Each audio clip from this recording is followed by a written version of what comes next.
I was forced into a bizarre wedding dress so tight I could barely breathe. What struck me as even stranger was when a lady-in-waiting secretly slipped a dagger into my waistband. I was completely baffled, but soon enough I'd understand why she did it. The prince didn't take me to the palace. He brought me to a cave instead. Everyone there wore creepy masks, and the sinister atmosphere made my skin crawl. As the wedding ceremony drew to a close, the prince pulled me tight into his arms. Just as I was lost in blissful joy, he suddenly threw me off a cliff.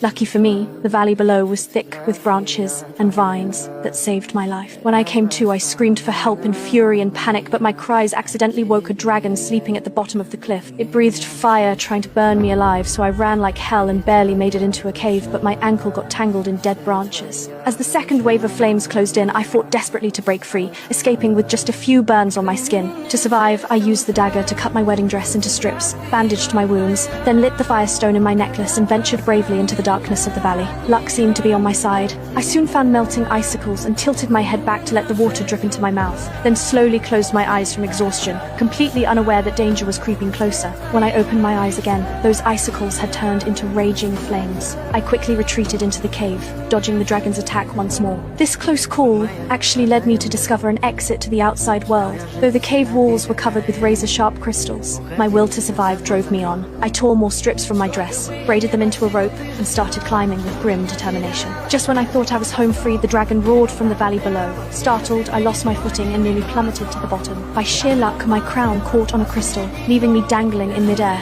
but that fragile crystal couldn't hold my weight and shattered instantly. I fell straight down, and the dragon had already opened its massive jaws, waiting for me to drop right in. But I didn't give up.